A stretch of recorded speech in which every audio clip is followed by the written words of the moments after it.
Bismillahir Rahmanir Rahim. Alhamdulillah.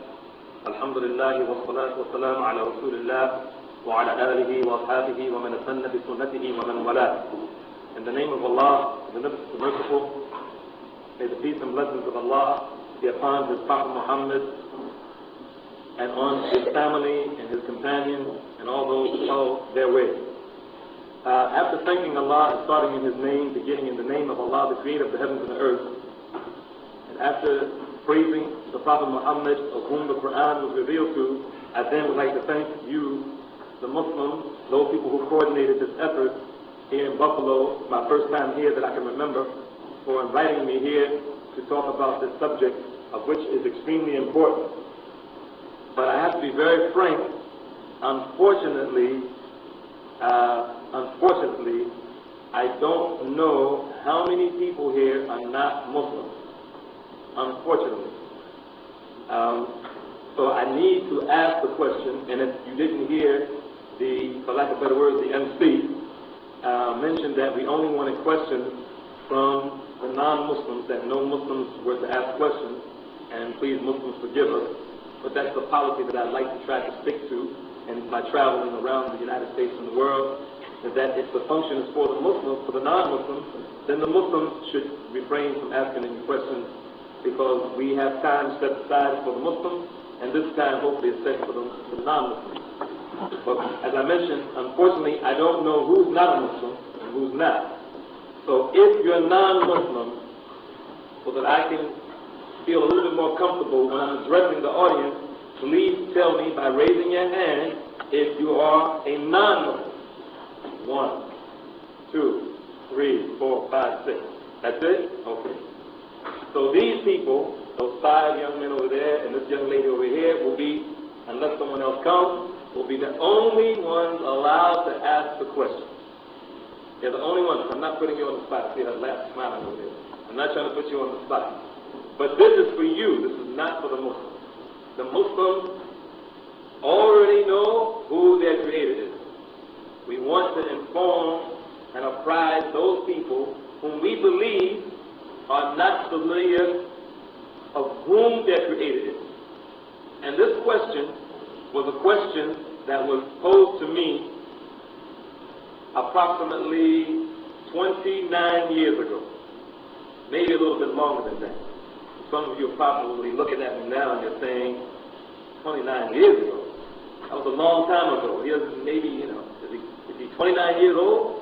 It was about 29 or 30 years ago. This was posed to me when I believed in the depths of my heart that I knew who the Creator was. I was totally convinced the one that I worshiped, I knew exactly that He was the Creator of the heavens and the earth. And it wasn't until 25 years ago that I became acquainted with the Creator of the heavens and the earth, of whom in the Arabic language is called Allah. And this term, or this name, the personal name of the Creator of the heavens and the earth, is a very unique name. And we need to begin this by discussing the uniqueness of this name. Because unlike other religions that have a terminology or nomenclature for that particular God that they worship, there is no other religion, nor with the language that is attached to that religion, that gives the ultimate qualification for the Creator of the heavens and the earth. No other religion and no other language that is connected to that religion, and probably all the religions of the world have a language that is germane or peculiar to that particular religion. The word Allah, as some of the scholars of Islam have informed us, is a word that has no gender. And it is a word that can't have a plural or a dual. I.e., you cannot say in translating the word Allah that there are gods or Allahs, with the apostrophe S, Allahs. Nor can you say Allah S, as you can say God or Goddess. It is a very unique word. And to explain the actual meaning of the word Allah, whom we believe is the creator of the heavens and the earth, and whom the pagan Arabs, before the Quran was revealed to the Prophet Muhammad 1400 years ago, those same people, before Muhammad became a messenger and a prophet, those Arabs in the peninsula of Arabia, in the city of Mecca where Muhammad was born, they used the word Allah. It was in their vocabulary, in their religious vocabulary, the word Allah was used. And they understood, even though they used to manufacture idols with their hands, manufacture statues that they used to worship from copper, from wood, from clay, from hardened mud, from oatmeal, from dates, the fruit dates.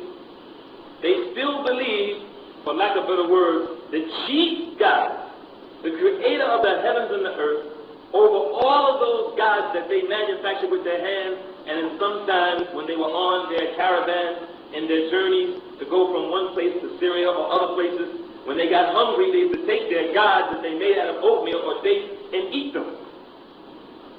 They used to call the chief God out of all of those 360 gods they had in Mecca, Allah. The supreme being, the creator of the heavens and the earth, they called Allah. It wasn't unknown to them. This is before this book was revealed, the Quran, and before the Prophet Muhammad was even born. And in the Quran, there is a statement in the form of a command to the Prophet Muhammad to ask those people, ask those pagan Arabs who worship those idols, ask them, O Muhammad, وَإِن سَأَلْتُم مَّنْ خَلَقَهُمْ, ask them, O Muhammad, who created them? لَيَقُولُنَّ اللَّهُ. They would surely say, without a doubt, that it is Allah who created them. وَلَئِن سَأَلْتَهُم مَّنْ خَلَقَ السَّمَاوَاتِ وَالْأَرْضِ. If you were to ask them, O Muhammad, who created the heavens and the earth? Who is the creator of the heavens and the earth? Who is your creator that created you and the heavens and the earth and everything that is between? لَيَقُولُنَّ اللَّهُ. They would surely say Allah. So they understood this word and they were familiar with this word. Yet, they did not give that creator his right. And this is the crux, this is the main focal point of the religion, for lack of better words, religion, the way of life of Islam. The religion of 1 billion people around the world, fastly growing, especially as some of the people who are non-Muslims have stated, the fastest growing religion in the United States. This was the primary belief of the Muslims at that time and today, is that the creator of the heavens and the earth is Allah. And that creator, whom the Muslims worship, whom we want to introduce to you, the one who is your creator, that creator, as we mentioned about his name, in his essence, in his qualities, in his attributes, he is unique and he is unlike anything else. The belief of the creator of the heavens and the earth and the religion of Islam, when you study how the Muslims understand the creator and the creation, you'll see that there is some duality. There is some duality. And you might stop and you might say, wait a minute, I'm not a Muslim, but I was under the impression from the Muslims that I go to school with, or the Muslims that I work with, that Muslims are Unitarians. They're monotheists. They believe in one God. Now why is this guy coming all the way from New Jersey to come to Buffalo and contradict what I've heard from my Muslim colleagues and my Muslim schoolmates and my Muslim friends on my job? He's saying that there's duality. The other Muslims are saying there's Unitarianism. The reality is, in terms of our relationship, for us to understand who is the creator, who is your and my creator, in terms of understanding it in its true essence, there is duality, meaning that he is not dual, nor is he 3 or 4 or 5 or 10,000 or a million, but in terms of our relationship to the creator of the heavens and the earth, there are only 2 entities. This is what we mean. That is, there is the Creator and there's the creation. There's the Creator and there is the creation. One is infinite, the other one is finite. One has no beginning and no end. The other has a beginning and an end. One is not subject to time and place, diseases, illnesses, etc. He doesn't have any need, totally independent, eternal, non-temporal. The other is. No matter what it is in that other category of the duality called creation, all of it has some similarities and they all come from the same essence. As for the Creator, he is totally separate from his creatures in his essence. As for his love, as for his power, as for his strength and his might, as for his vision, as for his hearing, as for his knowledge, he says about himself in the Quran, وَإِذَا سَأَلَكِ عِبَادِ عَيْنِي فَإِنِّي قَرِيبٌ أُجِيبُ دَعْوَةَ الدَّاعِ إِذَا دَعَانِ فَلْيَسْتَجِيبُوا لِي وَلْيُؤْمِنُوا بِي لَعَلَّهُمْ يَرْشُدُونَ. When my servants, the creation that I created, whether they're black, whether they're white, whether they're male, whether they're female, whether they're Arab or non-Arab, when they ask you, O Muhammad, the one who the Quran was revealed to, when they ask you about me, the creator of everything that they can see and they can't see, everything that they know about and some things they don't know about, like many things that they don't know about, when they ask you about me, their creator tells them that I'm very close to them. That I'm very close to them. And I answer the supplication, the invocation, the prayer of every single suppliant, every single invoker, every single person that calls on me. I am close to them. Tell them, Muhammad, I am close to them. I hear the supplication of every single one of them who calls on me. So let them believe in me and answer my call so that perhaps they will be guided. So the Creator in the religion, once again, for lack of better words, in the way of life, the total comprehensive way of life called Islam, that Creator is separate from the creation in terms of his nature, in terms of his essence, in terms of his being. He's totally separate. But in terms of his nearness to us when we need him, his vision when we do something right or wrong, his knowledge, his hearing, we're never away from him in that sense. And that Creator, for the Muslim's idea and concept, based on what he himself says in his book, we and he are never one. So that means, for the Muslim, unlike every other religion, some of whom you probably studied about, whether in high school, junior high school before that, university level, no matter where you study or what you've read. And I would say, with 100% surety and conviction, every other religion, every single one of them, their belief of who is the Creator, and I don't care what religion it is, or philosophy, every single religion except Islam totally separates the Creator from the creation in the terms of the essence and the nature of that Creator. And because of that, for instance, the Muslim belief, unlike the other people, is that the Creator of the heavens and the earth is not in this room right now. The Creator of the heavens and the earth is not in my car when I put my key in the ignition and pull off. The Creator of the heavens and the earth is not in the bedroom with me when I'm sleeping. The Creator of the heavens and the earth is not in the bathroom. The Creator of the heavens and the earth is not in my heart. The Creator of the heavens and the earth is far above his creatures, as he mentions in his book called the Quran. He, in his essence, is outside of everything created, but he himself, as we mentioned, is close to his creatures in those things that we mentioned, his knowledge, his power, his vision, etc. The very nature of the Creator, being the one who creates, is an indication that he himself is not created. Because if he was created, then he would have to have a beginning. And if he has a beginning, then he is temporal.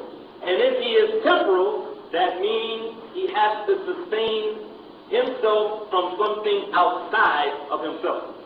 And if he needs to be sustained, that means he's not self-subsistent. And if he's not self-subsistent, that means he's not eternal. Because the Creator that we worship, as he says about himself in the Quran, Allahu la ilaha illa huwa al-hayyul qayyum. Allah, there is nothing worthy of worship as a deity except him. He is al-hayyu and he is al-qayyum. He is the ever-living, never being born, never will die, always will exist, and he is al-qayyum, meaning he is the one who sustains himself, self-subsisting and eternal. So for us, we, the 1 billion and fastly growing beyond 1 billion Muslims of the world, we today, inshallah, if it's the will of Allah the Creator, want to introduce you to who is your Creator. That's number one. And number two, as the flyer didn't indicate, and I think I have it here, it doesn't indicate the most important question after who is your Creator. After you know who is your Creator, that it can't be a man, and that it can't be a woman, that it can't be the sun, that it can't be the moon, that it can't be some theory that you might learn in one of the universities of higher learning, that the Creator, once you know who he is, the next most important thing for you, for everyone to know, to become aware of, is what does he want from you? That's the most important thing after knowing who he is. Because when you go, after you graduate in computer science, bachelor's, master's, PhD, or you graduate with whatever degree you graduate with, and may Allah make you all successful by way of Islam, and then after that, when you graduate to go look for a job, you're going to fill the application out, and there's going to be some rules and regulations. And part of the rules and regulations is that the person who's going to hire you wants you to follow those rules and regulations. You're not going to work, and probably, I hope that you don't, end up graduating with a master's and have to work for McDonald's. But if you end up working for McDonald's, as some people, when they find themselves graduating with their attaché cases filled with resumes and their PhDs looking for jobs, as we find in America today, unfortunately, when you go to work for that company called McDonald's, and you go the first day after being hired, you should not come in with a Burger King uniform, nor with a Burger King brochure. That person at least is going to look at you crazy. At most, they're going to throw you out on your ears, because you're supposed to be selling Big Macs, not Whoppers. Likewise, the Creator of the heavens and the earth, after you know who he is, and he is the one who gave you the ability to even think what you're thinking about me right now while I'm talking, or to say what you're saying under your breath about me or anyone else, or to think anything that you've been blessed by him to think and do in your lives, your eyes, your ears, your nose, all is given to you by him. Once he's given that to you as a gift, don't you think it would be fair enough to pay him back when he is in no need to be paid? He doesn't gain from our paying him back. And the best way you can pay him back when he is independent of your pay, the best way you can pay him back is to do what he has said for you to do, where he says in the Quran, وَمَا خَلَقْتُ الْجِنَّ وَالْإِنسَ إِلَّا لِيَعْبُدُونَ. I have not created a creature called the jinn, nor human beings, except that they worship me. So once you find out who is your Creator, that the Creator is not created, that the Creator cannot be born of a woman, that the Creator cannot die, whether on a tree, whether on a stake, whether on a cross, that the Creator cannot be incarcerated, that the Creator is the Creator of everything. He owns everything. He administrates the affairs of all of his creatures. Once you understand that, dear listeners, then you have to know that the next step is to worship him. And once you understand step number 2, then comes step number 3. And that is, what is the worship that he wants from me? Because if he is the Creator, and he is, and that's the reason that he created you, then you're not left to worship him the way that you want to worship him. If I, once again, give you a job, this is your assignment. Take your assignment. You can't do it the way you want. How much more the creator of the heavens and the earth? Do you think that the creator of the heavens and the earth is stupid? I might be stupid. Some of your professors might be stupid. Maybe. But the creator of the heavens and the earth is not stupid. The creator of the heavens and the earth is not an ignoramus. The creator of the heavens and the earth doesn't do things haphazardly. The creator of the heavens and the earth created you to worship him, and then he placed you on this planet temporarily, and he taught you how to worship him, so that you wouldn't have an excuse on the day of resurrection saying, well, I mean, you created me. I mean, you're the one who knows everything. Why didn't you tell me how to create you? How to worship you? I mean, you just left me out there. I grew up. I didn't know what to do. I just did my thing. I worshiped you the way I wanted to worship. So I praised you like this, and the other person will say, I praised you like this. Another person said, I praised you like this. But no, he gave us the exact methodology on how to worship him. And not only did he give us the modality, the methodology on how to worship him, he also made every single act that you do, if you do it in his name and for his pleasure, an act of worship. Now, for the Muslim, unlike everyone else, everything that the Muslim does, those who know their Creator, those who know that the Creator created them to worship them, and how to worship him, the Muslim now, whatever they do, becomes worship, unlike any other people. So when the Muslim brushes their teeth, brushing their teeth is like praying, it becomes worship. When the Muslim puts on his pants, or the Muslim woman puts on her dress, or when they get on the plane and when they get off the plane, all this is worship. Worship is a total comprehensive term that has been described and defined by the one who deserves to be worshipped by himself. Not with a partner, not with an associate, but by himself.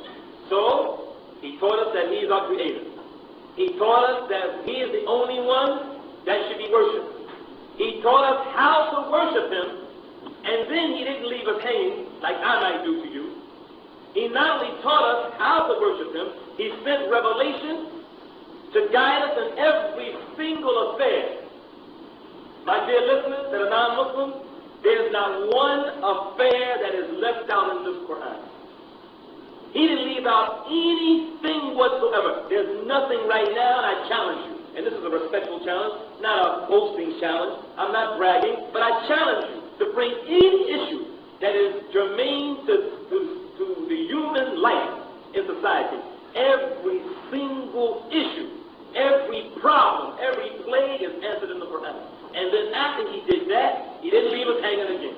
He sent prophet after prophet after prophet after messenger, divine revelation in their hands, coming from their tongue to guide everyone. And then he sent, culminating 124,000 prophets, 313 messengers, the final messenger and prophet to all mankind, not to a tribe, not to a city, not to a specific town, not to a specific nation, but a prophet that culminated all those prophets and messengers to the entirety of mankind, a man that Mr. Michael Hart, a non-Muslim, who did 15 years of research, a non-Muslim Jew, non-Muslim, wrote after 15 or more years of research, said out of all the personalities from the first man that ever set foot on the planet and walked this earth, all the way up to now, our century, fast approaching the 21st,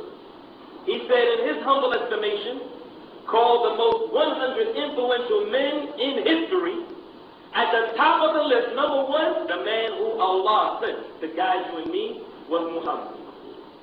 Was Muhammad, whom you hear the Muslims now surrounding you, saying, Sallallahu alayhi wa sallam. May the peace and blessings and prayers and salutations of Allah, the creator of the heavens and earth, be upon him and all the prophets Jesus, Abraham, Moses, Isaac, all of them. He not only sent us with the Prophet Muhammad, he sent us with the Prophet Muhammad, the example for all people in each and every single point of their lives, and each and every single factor in their lives, every single issue that we need to know how to behave as human beings, because the epitome of all life are human beings, and the epitome of all human beings is the one who knows who his Creator is and worships him properly.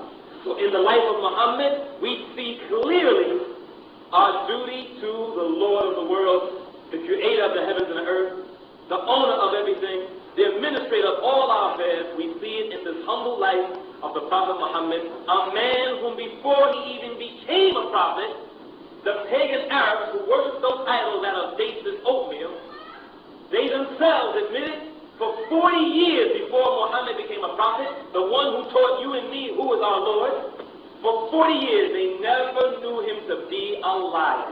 Not one time. Was he ever known to be deceptive? Was he ever known to be a cheat? Was he ever known to chase women? He never worshipped the idols. He never used intoxicants, and we go on and on and on and on about this man living in one of the most corrupt cities known to mankind at that time, a man who didn't involve himself in any of the vices or the corruptions of the society. This is the man named Muhammad who taught us, as we're teaching you right now, who is your Creator. And to seal the package, he didn't leave us hanging again. He gave us, and we mean by us, not the Muslims. He gave mankind. And I'll use this word only once and then substitute it with the word that the Muslims use, just so that you, for sake of conversation, can understand. He gave that prophet what you might call disciples. And we call them companions. They're called the companions of the messenger of Allah, the Prophet Muhammad. And he, the Lord of the world, your and my Creator, the one who has no beginning or end, he surrounded that prophet with these noble individuals called companions. And after he died, they showed us how we should conduct our lives as a community of people. How we should conduct our affairs as a community of people. And we see in their lives the most noble of men and the most noble of women. We see how to fully implement this book that he revealed, the Quran, in the lives of those noble people who were the companions of the Messenger of Allah. There is a verse among the many verses in the Quran. In fact, there is a chapter in the Quran that once again explains to us the nature of our Creator. Allah says in the Quran, already answering the critics that would come after the Quran, before the critics were even born, Allah answers those critics. Allah commands the Prophet Muhammad in a very small chapter of the Quran. Because some chapters in the Quran have 100 verses, 160 verses, 180 verses, 200 verses, 270 verses. This chapter of the Quran has only 4 small verses. And this chapter says, in the Arabic language, قُلْ هُوَ اللَّهُ أَحَدٌ اللَّهُ الصَّمَدُ لَمْ يَلِدْ وَلَمْ يُولَدْ وَلَمْ يَكُنْ لَهُ كُفُوًا أَحَدٌ.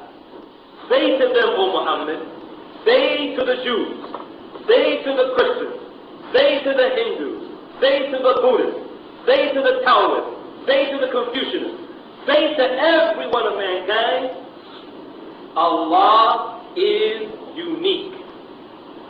Allah is unique in His unicity. Meaning, among other things, we don't say that Allah is one and then say that He has a Son and a Holy Spirit that's equal to Him.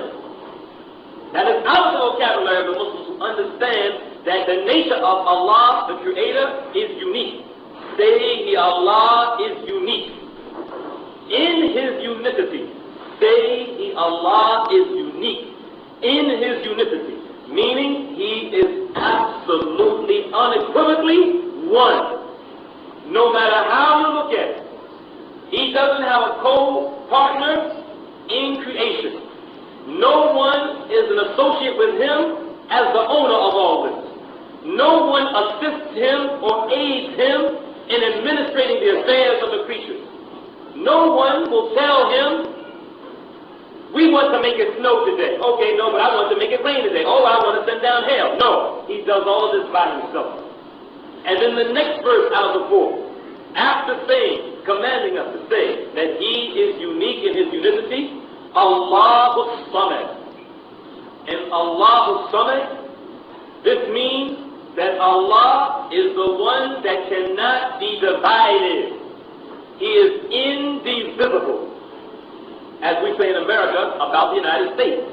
Indivisible. One nation under God. But we know that's not true.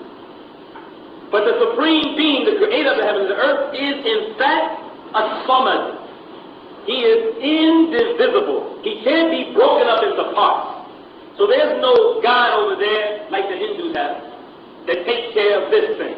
And there's no God over there that takes care of that thing. Nor like the Zoroastrians, the God of light and the God of darkness, the God of good and the God of evil. No. There's only one, and he is indivisible. And he is the one who is independent, and everything is dependent upon him. And he is eternal. And he is the one that is besought by all. Lam yalid wa lam yulad. He neither has offspring.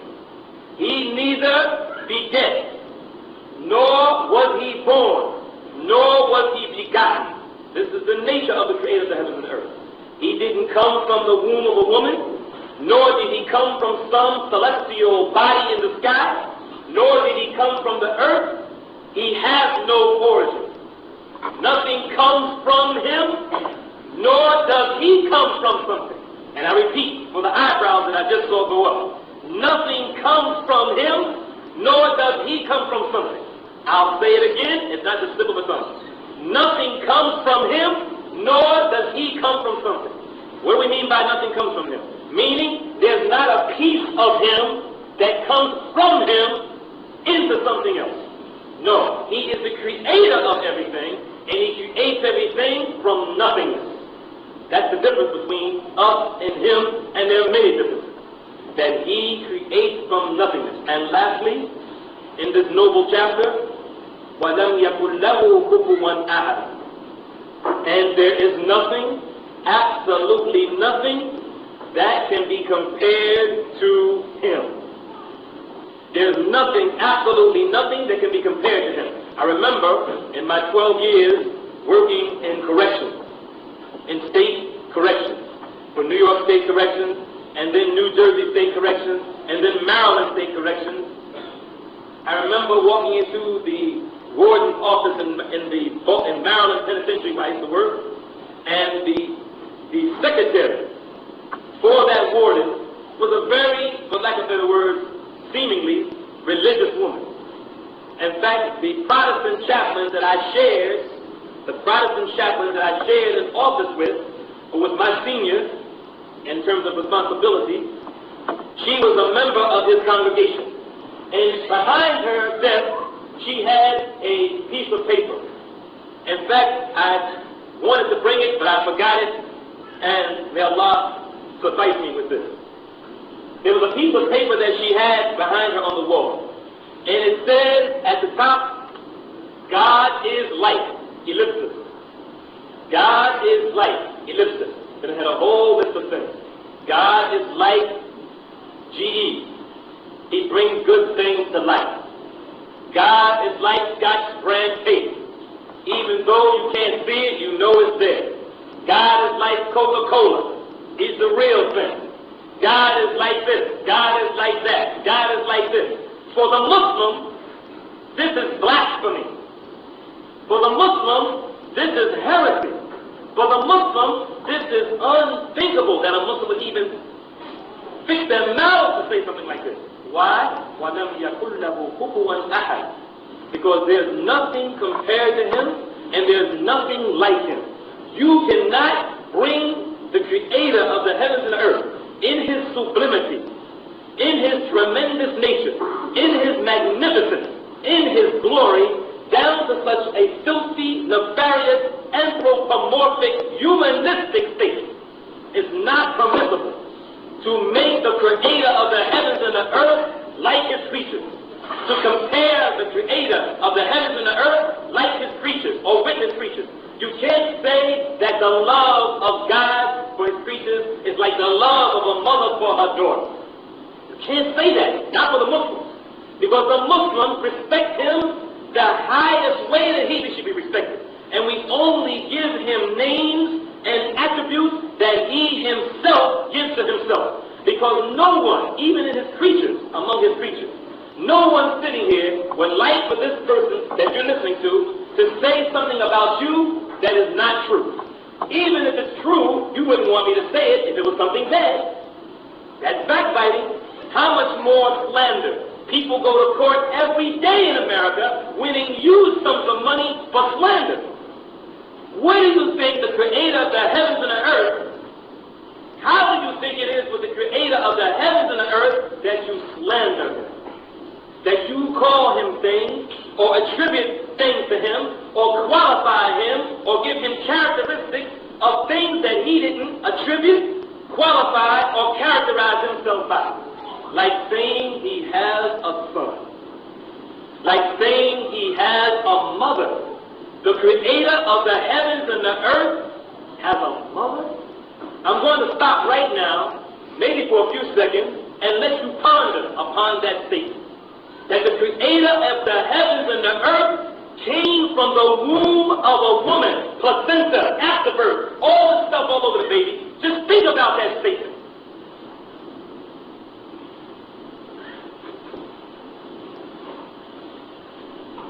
This is the most tremendous slander that anyone could ever speak with their mouth. This is a statement that the sun and the moon, the stars, the sky are ready to burst asunder, and the mountains are ready to fall down, crumbling, because of that statement, that the Lord of the world has a son. And we know that for us who are Muslims, we who are Muslims, and for you self-respecting Christians or Jews or otherwise, even if you're atheists, you should, growing up in America, because there's some moral fiber left in America, that you know, even though you might not practice it, you know that to sleep with a man that is not your husband is a sin. You know that, even if you do it. And you know, even if you do it, that to sleep with a woman who is not your wife is a sin. Your grandmother taught you that, even if you don't go to church anymore. You're supposed to marry them. How much more the all-wise, all-knowing, all-just, non-corrupt creator of the heavens and earth having a son without a wife. Does that sound right to you? If he had a son or children, don't you think he would do it the right way? So do you see how dangerous it is for us not to know who is your creator? Who is our creator? What does he want from me? How does he want me to worship him? What can I say about him? Can I say anything about him? Can I just say anything I want about him? I remember when I was doing my traveling to do what I'm doing now, and I can't remember because I'm in the airport at least 8 or 9 times a month. I stopped before checking in to buy a magazine. I think it was Newsweek or something like that. People magazine. It was People magazine. And they had an article in there about Richard Pryor, who probably many of you who are younger than me, you might not know who he is. Richard Pryor. And for those who don't know, he's a very famous comedian. And now I can't remember exactly, I think he has muscular dystrophy. And he's bent over, his body is almost like the shape of a question mark. He's in a wheelchair. And we know, those who know about him, know he lived a very, very bad life. And I have to admit, he was a very, very funny man. Very funny man. Made a lot of money, being a funny person. He said, and this is just to show you, I'm not using this. I'm not using this for disrespect. I'm only showing you the reality of who is your creator and how the Muslims view the creator as opposed to how the other people view the Creator. Richard Pryor says, as he was sitting in the wheelchair, he said, one day I had a dream. And in this dream, I saw the Lord. This is his word. This is his exact word. I, in my dream, saw the Lord. And then listen to the statement that he made after that. He said, and when I saw Jesus, I saw the Lord. He said, and when I saw Jesus, he said to me, Richard, as he was on the cross, I saw the Lord, and when I saw Jesus on the cross, he said, Richard, come here, come close. He said, who's that? He said, you, Jesus, Lord, Jesus? He said, yes, come closer, come closer. He said, so I came closer, and I came closer. He says, what do you want, Lord? He said, would you please get me down from here? I need some help. Now, for the Muslim, even though that might not be funny to even some Christians here, some of you snicker, some of you laugh. To the Muslim, even though that's a joke, to the Muslim, that is a statement of blasphemy. But that statement is the reality of the Christian belief. Because the Christian belief is that the Son of God shares in the nature, in the qualities and attributes of the Father God. He himself is divine. He himself is all-powerful. He himself is all-knowing. He himself is God. He's part of the Godhead. How does he need help? And if that's the case, then how did he get on the cross in the first place? If he is God. Or if he is part God. 1/3, 2/3, 1/8, 1/16. It doesn't make any difference. Once you are divine, you don't have any adversaries. Once you are divine, you don't need help. Once you are divine, nothing can stop you. And that's the belief of the Muslims. That's the belief of the Muslims. Who is your Creator? Your Creator is totally separated from the creation. He is the one who is independent. He owns everything. He makes everything. He runs the whole, quote-unquote, show. So, that's my introduction to who is your Creator. Now for the actual talk.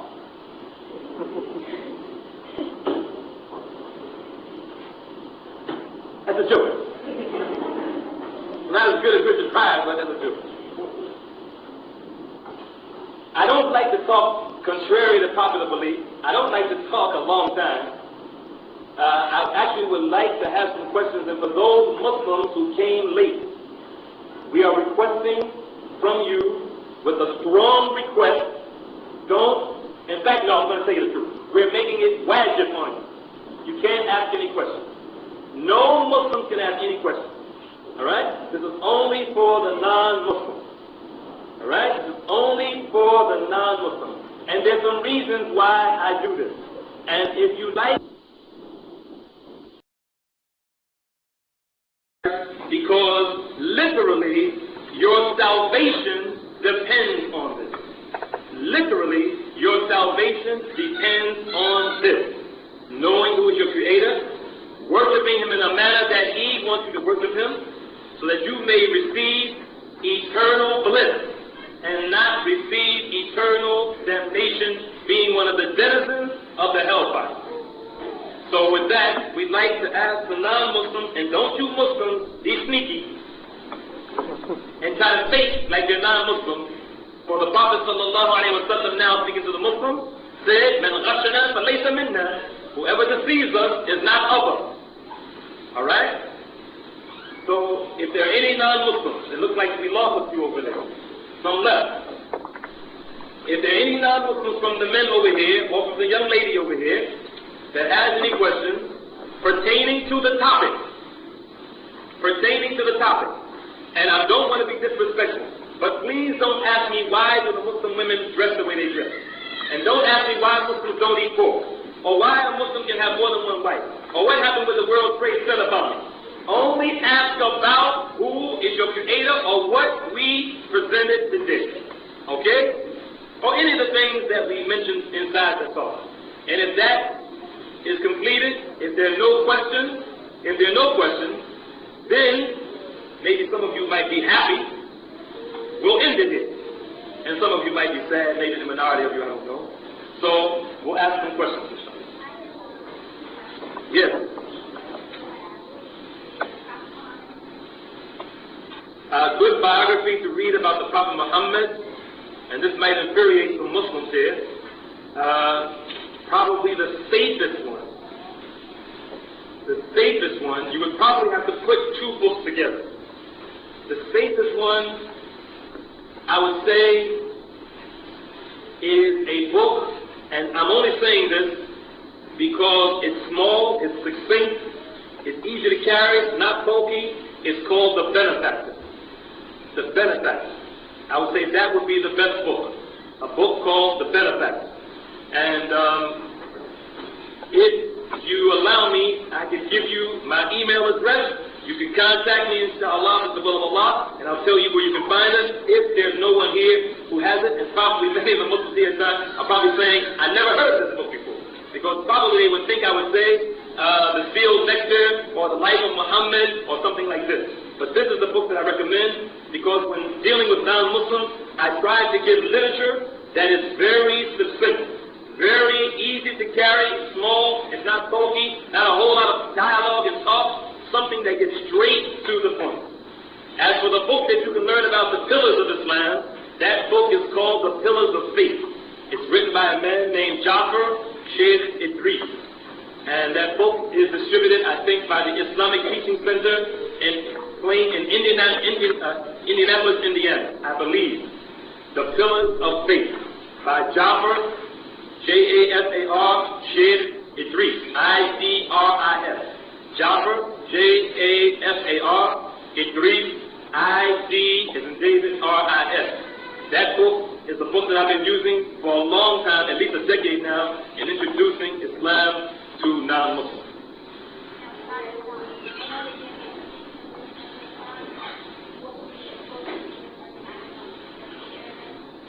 Probably the better one, and not necessarily the best one, the better one would be the one called the Noble Quran. The Noble Quran. The publishers of it right now is Darus Salam, D-A-R-U-S, as in Sam, S-A-L-A-M, Darus Salam.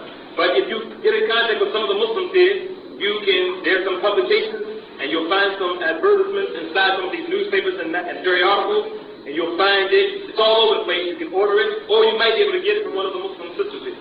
And they're shaking their heads yes, so you might be able to get it from them. But I would suggest that you read that book, The Pillars of the Faith. Read that along with and The Benefactor. But the Pillars of the Faith even more than The Benefactor. And if you go on www.amazon.com, you might be able to find those books at a cheaper price if you can't find them among the Muslims. Be my guest.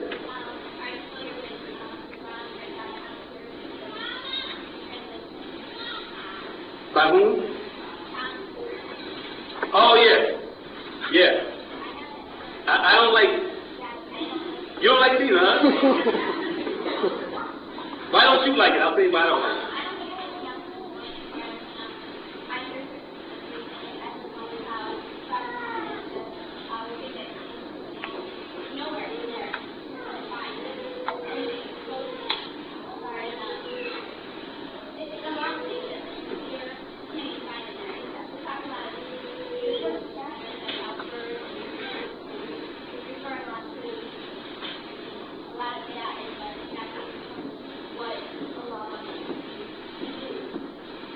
That's a good observation and a good assessment. Thomas Cleary, I believe he's a professor of religious studies somewhere in the United States at one of these universities for theological studies. And he, like John Esposito, I think, and other non-Muslim Orientalists, they unfortunately, they have, and I say this without any cynicism, they have crept into the Muslim arena and corrupted it. And the Muslims have allowed them to come into the Muslim arena and corrupt it by inviting people like them to speak to Muslims when this is something that was not done in the time of the Prophet Muhammad, especially in the affairs of our religion. So I would suggest that you read that book that I mentioned and recommend. You can have 50 questions if you want, you know. But it seems right now you're going to be the only one that's going to ask them. I think those young men over there, I think they're pretty convinced that they're ready to accept Islam. They don't have any questions. Oh, yes. Excuse me, did you have any? We'll come back to you. We'll come back to you. All right, we know that God is so powerful, man, and look upon spirit, right? Yes. Well, no, let me qualify that before you go on. No, the Muslims don't say that God is so powerful we can't look upon him. We just say that he is hidden from our view, and in this light, the light of this world, we don't see him, but the ultimate, and there's nothing over ultimate, reward for Muslims and those who follow Jesus before the Quran, and those who followed Moses before the Quran, and those who followed all their prophets before. We hope that the reward of all those people is that the ultimate reward be given to us, which is to see the face of the one who created us. It's to see Allah. But in this life, no, we believe that no human being, including the Prophet Muhammad, has seen our Creator. Okay, now you can continue.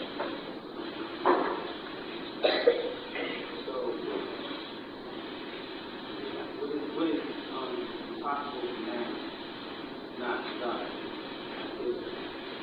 So, would you say it is possible that God can have a platform?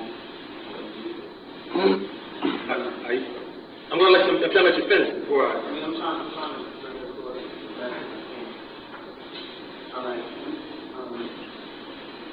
Probably.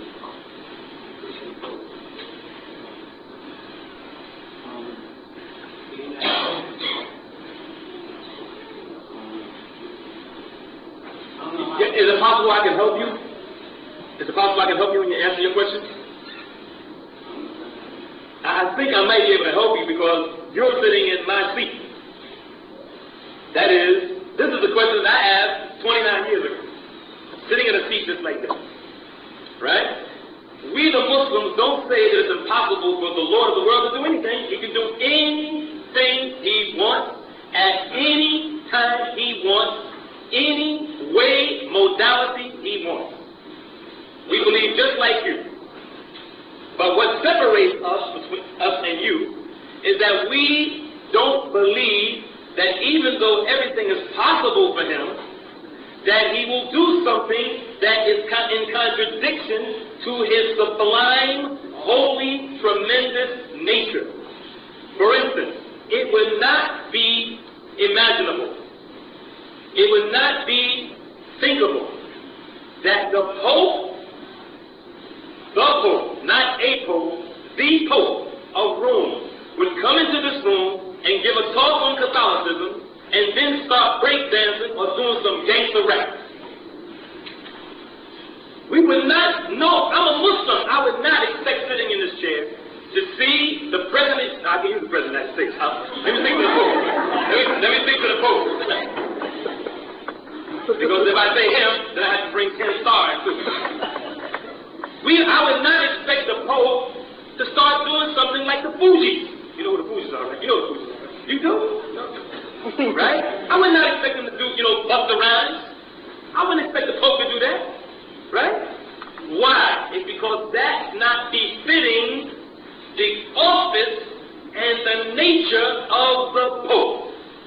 To come in the room and start throwing roundhouse kicks and, no. The Pope wouldn't do something like that. How? And it's possible for him to do it. It's possible for the Pope to do it, right? It's probably, he speaks quite a few languages. It's possible that the Pope might bust some rhymes. He has the ability to do it, right? Right? He has the ability. He has the propensity to do it. But he doesn't do it. Why? It's because he is the Pope. So it's not impossible for God to have a son. It's not impossible for God to have a mother. But that is beneath him. Because that's for animals and human beings. It's not for the Lord of the world. That's number one. Number two, to have the idea based on the premise that the creator of the heavens and the earth has to come down in human form to understand the sufferings of human beings is like saying he has to come as an ant or a roach or a squirrel when to know that the squirrel can't get a nut and acorns for the autumn season. He has to come down and be like that. The creator of the heavens and earth doesn't have to transform himself to know the sufferings of people. He created everything, as he says in the Quran, أَلَا يَعْلَمُ مَنْ خَلَقَ. Doesn't he know who he created? He doesn't have to be one to know that thing. He created, so he knows everything about us. So he doesn't have to bring himself from his sublime, tremendous nature to answer the needs and the problems of his creatures. Human beings do things like that. When you want a child to understand you, you get down and you say, Gaga Booga. Because you can't use law, you can't use the speech of logarithm. You can't talk on the level that you would talk to me. You have to come down to that child's level. You see? But the Creator created everything. He doesn't have to do that. That's beneath him. So, that's hope, just a minute. And number 3, if you say that he became human, you're saying that he shares in the nature of human. You're saying that he's part divine and part human. The God that we worship is all divine. He's never human. And he sends human beings, divinely guided human beings. They themselves are not divine. They are divinely steered and directed. But there's the divine, and there's only one, not 2, not 3, because nothing can be divine with him, because if that thing is divine with him, then there's 2 gods. There's no way you can get around it. And if he's part human, then he's not totally God or totally the creator. He's part the creator, part divine, part human. So for us, the Muslims, he sees everything. Because if he's not totally divine, he can't see everything. For us, the God of the Lord of the world, he knows everything. Once you put that human element and ingredient in there, he can't know everything. He can't see everything. He can't hear everything. It's impossible for a human being to have those characteristics. And how is it that we can believe that with a person like the Pope? How is it that we, with no one, unless you're in kindergarten, would believe that reindeer would carry a man on a sled, flying in the air, and one of them has a nose that glows? I'm getting ready to sing a song, I'm getting flashbacks right now, you know. It's coming back to me, right? This is something for children, that when you put the tooth under the pillow, it's impossible for a quarter, no, that's back in my day, for $5 to appear under that pillow. It's impossible that that tooth is going to be replaced by some fairy. It doesn't happen. In Islam, we give God, as we say, you know, in common language in America, we give God his props. We give God his props. We call him what he said to call him, and we view him the way he said view him. We don't lower him in any way whatsoever. He's the creator, and he always was and always will be. He is divine, he always was and he always will be. He is holy, he always was and he always will be. And never ever does he share in the nature or the essence of the thing that he created, because if he's human, he's subject to human frailty. He has to be subject to it. You can't say he's God sometimes and not other times. You can't say that with God. That's slander. That's slanderous. You understand? So your belief is the same belief that I have. And if you would just ponder, just think. I mean,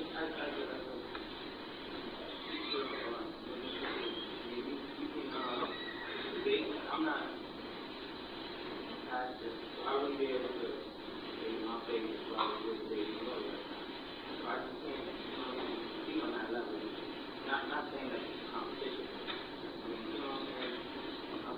No, I respect you in that. I'm just asking you right now to come to a common agreement between you and myself.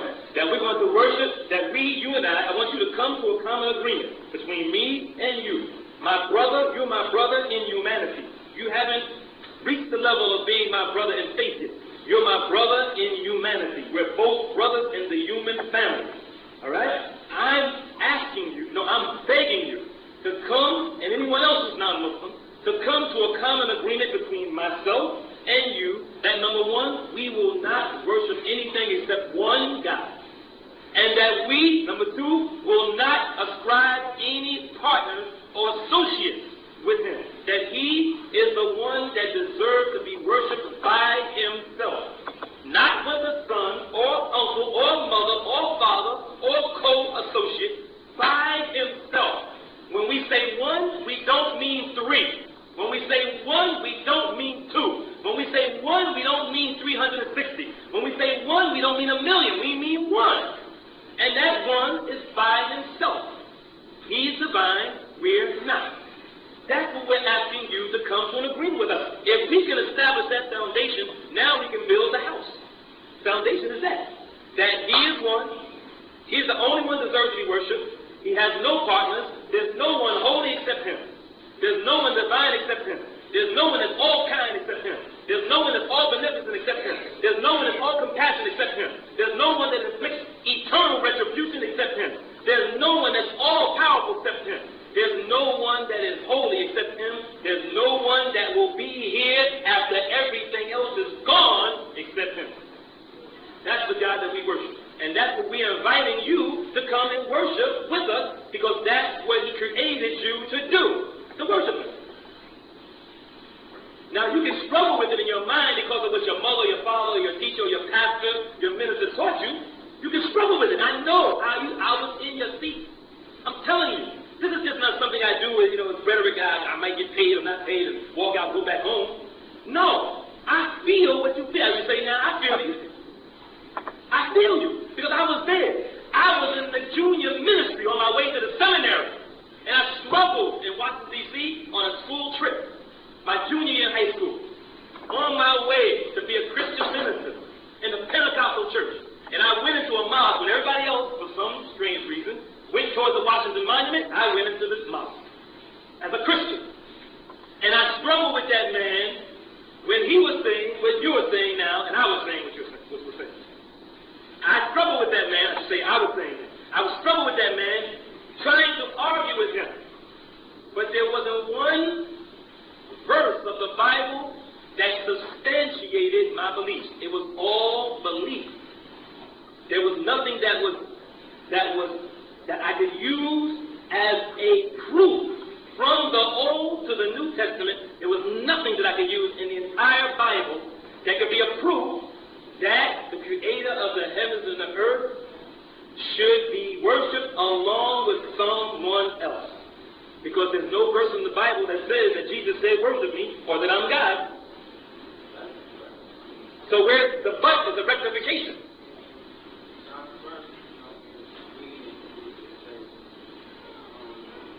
John 1, 5 and 7. You mean the one that talks about the Father, the Son, and the Holy Ghost? It says record in heaven that the three are one? Or you mean the one that talks about the Word was God, God was the Word, in the beginning was the Word? Everyone that knows anything about Christian theology, when they study it from the point of the original text, know that there's some distortion in that. And in 1988, they had a seminar in the city of Chicago, the state of Illinois, called the Jesus Seminar. And Christian theologians from so many denominations said that that is not correct in its translation. They agreed. And also said, after an 8-day seminar, that 2/3 of the statements that are attributed to Jesus weren't from Jesus. A Christian seminar.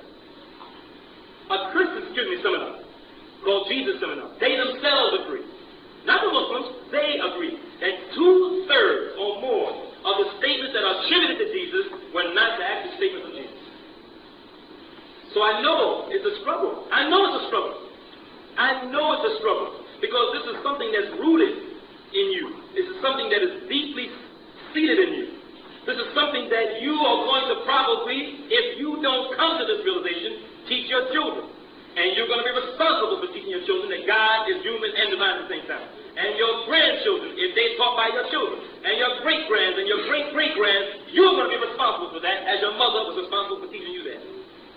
And she is not going to be able to stand in front of the Lord of the world, who is totally human and totally holy and divine, she and no one else is going to be able to stand in front of the Lord of the world and justify lying on the Lord of the world. There's no lie like lying on the Lord of the world. No lie like lying on the Lord of the world. ومن أظلم ممن منع مساجد ومن أظلم من افتراء على الله كذب وهو يدعو إلى الإسلام وهو يدعى إلى الإسلام. Who is he that is worse than invents a lie on Allah when they be invited to Islam? There's no one worse. What's worse than lying on God? There's nothing worse. There's nothing worse.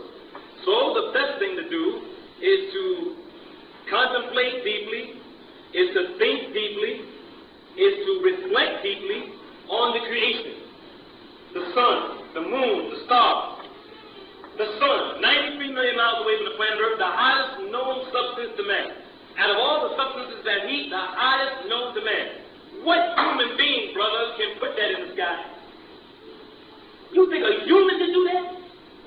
Do you think a half human, half divine can do that? What kind of asbestos gloves did he use to put that in the sky? Huh? Only something completely holy can do that.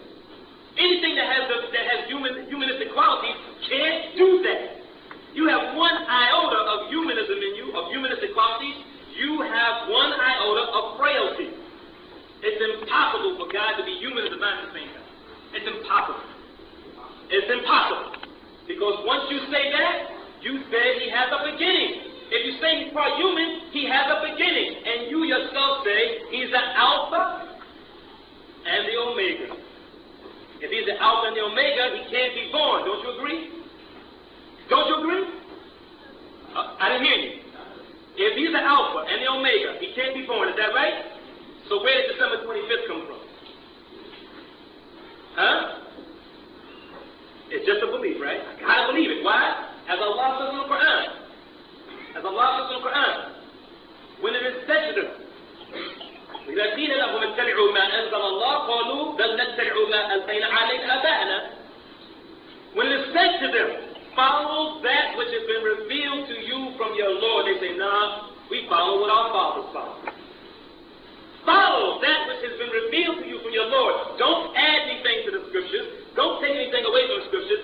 That which came from your Lord, who knows himself better than you do, right? I mean, I know you don't think that you know God better than he knows himself. All right? He said, when it is said to them, follow that which has been revealed to you from your Lord, they say, nah, we follow that which our fathers follow. And this is exactly what my mother said when I held her hand at now 68 years of age, and for the past 25 years, been trying to get her to understand that she has to worship her Lord by himself. When I held my dear mother's hand, and may Allah guide her and my father to Islam, and I asked her, Mommy, and at my age I still call her Mommy, Mommy, why do you believe that Jesus is the Son of God? She said, because my father believed. I follow what my father taught me. Even if it doesn't make sense, even if it contradicts everything that your scripture says, the reality of what your scripture says, I follow what my father followed. So this is the reason why it's not an issue of scholarship, it's not an issue of debate, it's not an issue of me being a better speaker or whatever, or having experience. It's an issue of accepting the reality and the true nature of the Creator of the heavens and the earth. That if we really believe that He is the Creator, then He is just that, and the Creator can't be anything other than that. And He is divine and can't be anything other than that. Once we understand that, then we are on the road to coming closer to the real religion of Jesus. Because the real religion of Jesus is worship your Lord and my Lord. He's one. Not worship me and your Lord. Worship your Lord and my Lord. He's one. Not worship the Holy Ghost. Worship your Lord and my Lord. Because Dawud, what is your name? Justin, and what is your name? Christina and Justin and Dawud, the Holy Ghost Anybody's going to stand in front of the Lord of the world. He doesn't have to stand in front of anybody. He doesn't have to answer to anybody, but Jesus is going to answer to him. And Muhammad is going to answer to him. And Justin and Christina and Dawud and every creature is going to answer to him that has intelligence. Every creature that thinks, that walks on four or twos, is going to answer to him. Every single one, because he feeds and he is not fed. He asks and he is not asked. He questions and he is not questioned. He is the one who runs the whole show. And he has no part. Did you have another question? Yes.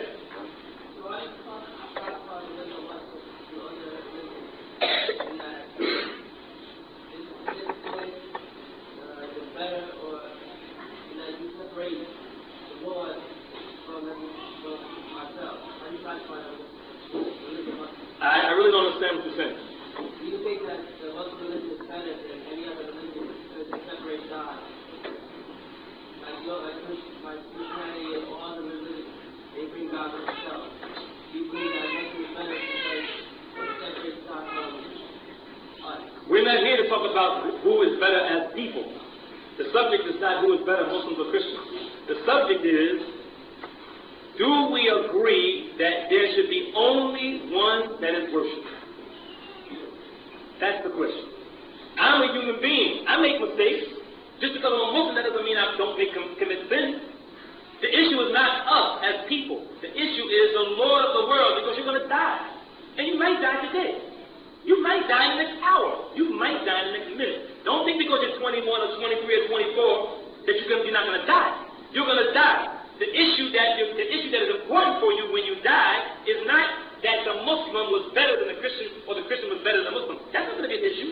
You're going to be asked, who is your Lord? And what is your religion, your way of life? And who was your prophet? That's what you're going to be asked. And if you worship the one who should be worshipped by himself, then you answer the question correctly. My Lord is Allah. My way of life is Islam.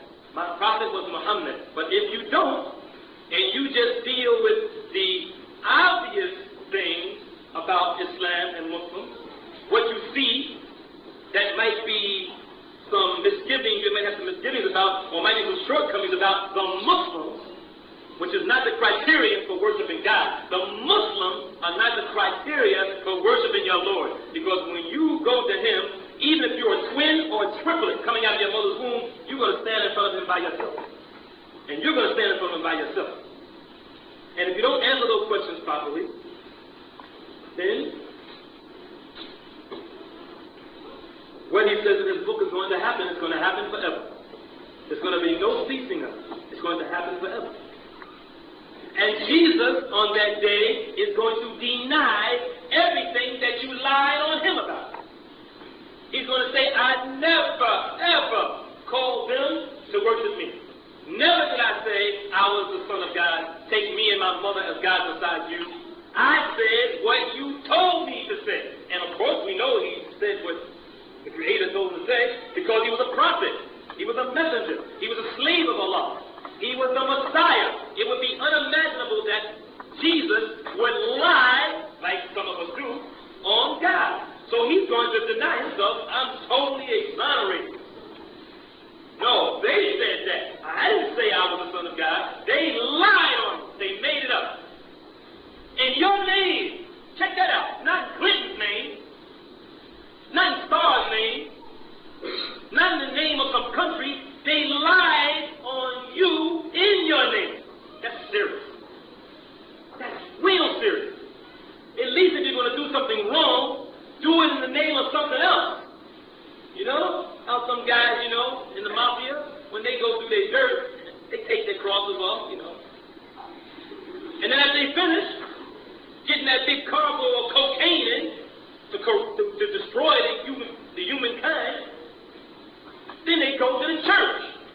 But they don't do it, they don't sell cocaine in the name of Jesus. They don't sell heroin in the name of Jesus, in the name of Mary. They even have enough sense not to do that.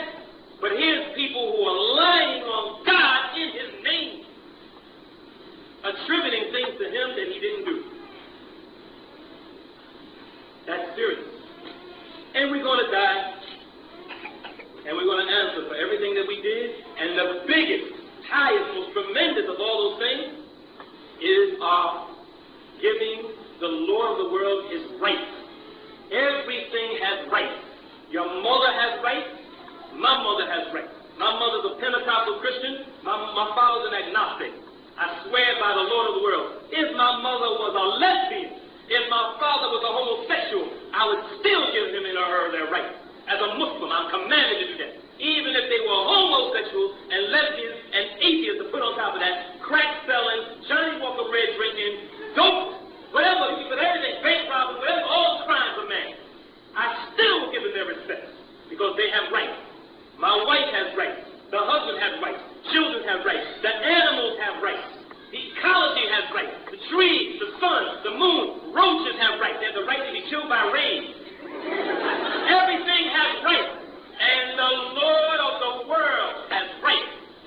The Lord of the world has rights. What is right? His right is to worship him by himself, not associating anything with him, not bringing him down from his sublime status, to worship him by himself. No son, no father, no mother, no partner. That's his right, and he's going to get his right. I might not get mine when I loan you some money, and we write a contract. I'll give you $75 once you take it back on October 15th, and you skip Saturday. And you know, from the streets, I used to be able to find people. Now I'm Muslim now, I don't do that anymore. But you can't get away from the Lord of the world. He's going to get his rights, whether you like it or not. So don't you think it's better to do it submissively? Don't you think it's better to do it lovingly? Don't you think it's better to do it without coercion and compulsion? Don't you think it's better to do it that way? That word, all that I just said, that word in one word is called Muslim. Muslim. One who willingly, without coercion, without compulsion, lovingly submits themselves, giving him his rights to the Lord of the world. That's a Muslim. We don't associate ourselves to any nation, any tribe, any place, any country, any people. We don't say we're from Judah, so we call ourselves Judaism. We don't say we're Christians, associate ourselves with a created being, Christian. No, we have rights over him. What are our rights over him? We have rights over him is that if we worship him without ascribing any partners to him, he won't punish us. That's the right that we have over him. That we worship him, not ascribing anything with him as a partner, in any form of worship. And if we do that, he won't punish us. I think that's fair. Don't you? Don't you think that if your mother and father, after your mother went through all that pain, as some of the youth, who I'm probably sure that you, respecting young men and women, don't do, your mother went through all that pain. First of all, now let's leave the pain on the side. Morning sickness. Now, I'm a man, of course, I can't really tell you, but when I see them running to try to get crackers, those saltine crackers and stuff, and their mouths start foaming, oh man, I don't want to feel like that. And then all that pain. When I was in Egypt one time, they had to rush me to the hospital because I had kidney stones. And my mother and the doctor separately told me that's the closest pain that you can conceive of having a baby. Kidney stones. The closest pain that you can think of as a man to having a baby. I said, man, oh man, oh man. They would ride me through the streets of Cairo, rush me to the hospital. I was screaming, hold on to the car, they rushing me. I sounded like, Patty LaBelle or somebody. All that pain that my mother had having me, and then she's the one who suckled me on her breast, and she's the one who washed me off, and clothed me, and watched over me, and nourished me, and sustained me, and was kind to me, and I'm going to grow up and smack her in her face, and take her checkbook while she's not looking, and write checks, and steal the VCR, and the TV, and curse at her, and kill her. She deserves more than that. The Lord of the world, what about him? What about him? What about the Lord of the world? What did he do for you? And you're going to turn around and say, I can worship you any kind of way I want. I'll worship you. I'll think about you any way I want. I'll call you this, I'll call you that, I'll praise you like this, I'll praise you like that. Whatever kind of way comes to my mind, because I'm a man, I'm a human being, a crown of creation.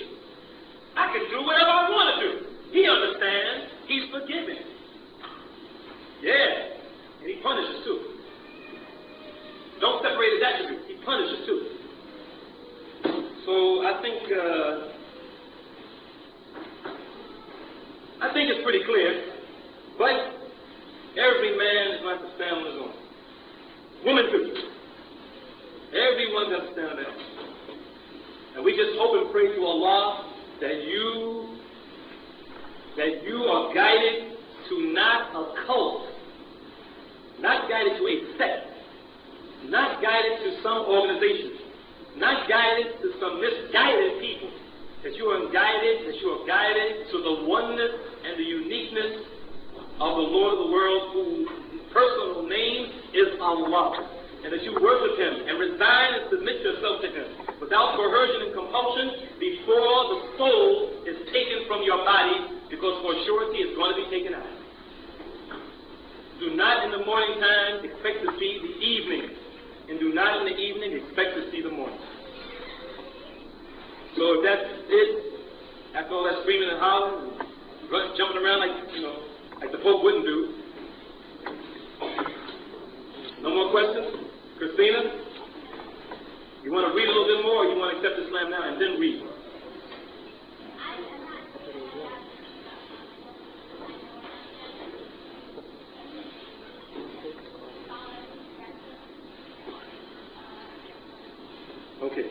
Okay, well then my advice to you is to take your time, but hurry up.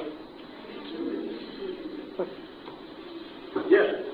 Anything else? Nothing? You sure? You smiling there, what's that one? You have a question? You ready to accept Islam? Don't be embarrassed. If you want to accept Islam, this is for you. This is not for anybody else in here. This is for you. This is for no one else in here. Don't be embarrassed and think, oh man, if I accept Islam, I'm going to lose my friend. You know who your best friend is? Your best friend is the one who, when you remember God, Allah, they assist you in doing your duty to Him. And when you forget Him, they remind you. Your worst friend is that when you forget your duty, you fall, you slip a little bit. When you forget your duty, they don't help you. And when you don't keep your duty, and when you forget, they don't remind you. That's your worst friend. Your best friend is the one who's going to tell you, did you make your prayer yet? The prayer time is in. It's time to make prayer. That's your friend. The one who's going to remind you of your duty to give Him His right. So don't be embarrassed. Don't be embarrassed at all. Don't be shy, because this is for you. This is for you. And we ask Allah subhanahu wa ta'ala, Allah, the glorified, the exalted, the one free of all human frailties and anthropomorphic qualities. We ask Him to guide all of us to Islam and all of you, and that you will see and understand the reality of who is your Creator and who is your Lord, and that you give Him His right, and that you obey Him the way He should be obeyed, and that you understand more about your purpose in this short, temporal, mundane life. وصلى الله وسلم وبارك على نبينا محمد وعلى آله وصحبه وسلم. Anything that I said that is correct, it is from Allah. Anything that I said that is incorrect, it is from myself, or the one who Allah created called Satan. وسبحانك اللهم وبحمدك أشهد أن لا إله إلا أنت أستغفرك وأتوب إليك.